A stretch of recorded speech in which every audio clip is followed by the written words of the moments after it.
Hi ಫ್ರೀಝೋನ್.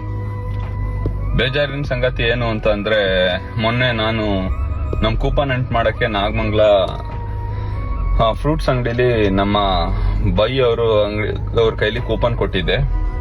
But ಬೇಜಾರಿನ ಸಂಗತಿ ಏನು ಅಂತಂದ್ರೆ, ಮೊನ್ನೆ ಗಣಪತಿ ವಿಸರ್ಜನೆ ನಡೆಯೋ ಟೈಮಲ್ಲಿ ಗಲಾಟೆ ಆಗಿರೋದ್ರಿಂದ ಅವ್ರ ಅಂಗಡಿ ಎಲ್ಲ ಪೂರ್ತಿ ಧ್ವಂಸ ಆಗ್ಬಿಟ್ಟಿದೆ. ಅದು ನೋಡಿ ತುಂಬಾ ಬೇಜಾರಾಯ್ತು. ಇಲ್ಲಿ ನೋಡಿ, ಈ ಕಡೆ ಪ್ರೆಸೆಂಟ್ ಫೋಟೋ ಅಂದ್ರೆ ಈಗೇನಾಗಿದೆ, ಮತ್ತೆ ನಾನ್ ಬ್ಲಾಗ್ ಹೋದಾಗ ಏನ್ ಫೋಟೋ ಈ ಕಡೆ ರೈಟ್ ಸೈಡ್ ಅಲ್ಲಿ ಎರಡ್ ಕಡೆನೂ ಮೆನ್ಷನ್ ಮಾಡಿದೀನಿ.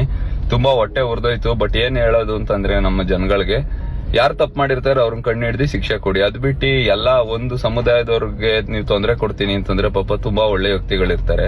ಈ ಮನುಷ್ಯ ತುಂಬಾ ಒಳ್ಳೆ ಮನುಷ್ಯ. ಹೋದವ್ರನ್ನೆಲ್ಲ ಯಾವುದೇ ಜಾತಿ ಭೇದ ಭಾವ ಇಲ್ಲದೆ ಮಾತಾಡಿಸ್ತಾರೆ. ಬಟ್ ನೀವು ಹೋಗ್ಬಿಟ್ಟು ಅವ್ರ ಅಂಗಡಿನ ಅಷ್ಟು ಧ್ವಂಸ ಮಾಡಿದ್ರಲ್ಲ, ಪಾಪ ಅವ್ರು ಎಲ್ಲೋಗ್ಬೇಕೀಗ? ಅವ್ರ ರೆಕಾರ್ಡ್ಗಳು ನೋಡಿದೀರಾ ನೀವೇನಾದ್ರು? ಯಾರು ತೊಂದರೆ ಕೊಟ್ಟಿರ್ತಾರೋ ಅವ್ರು ಕೊಡಿ, ಏನು ತೊಂದರೆ ಇಲ್ಲ. ಬಟ್ ಹಿಂಗೆ ಪಾಪ ಅಮಾಯಕ ಮುಗ್ಧ ಜನಗಳಿಗೆ ನೀವ್ ಹಿಂಗ್ ಮಾಡಿದ್ರೆ ಅವ್ರು ಎಲ್ಲೋಗ್ಬೇಕು? ಫ್ರೀ ಇದೆಲ್ಲ ಕೆಟ್ಟದಕ್ಕೆ ಅಂತ ಹೇಳಿ ಮರೆತ್ಬಿಡಿ. ಬೈ, ಏನು ತಲೆ ಕೆಡ್ಸ್ಕೋಬೇಡಿ. ಯಾರೋ ಒಂದಿಬ್ರು ತಪ್ಪು ಮಾಡಿದ್ರು ಅಂತೇಳಿ ಎಲ್ಲಾರು ಅದೇ ತರ ಅಲ್ಲ. ನಿಮ್ ಸಪೋರ್ಟ್ಗೆ ನಾವೆಲ್ಲ ಇದೀವಿ. ನಾನು ಊರಲ್ಲಿಲ್ಲ, ಬಂದಿದ ತಕ್ಷಣ ನಿಮ್ನ ಮೀಟ್ ಮಾಡಕ್ಕೆ ಬರ್ತೀನಿ ಬೈ. ತುಂಬಾ ಬೇಜಾರಾಯ್ತು. ನಾನು ಅಲ್ಲೇ ಬಂದು ನಿಮ್ಮ ಹತ್ರ ಮಾತಾಡ್ತೀನಿ.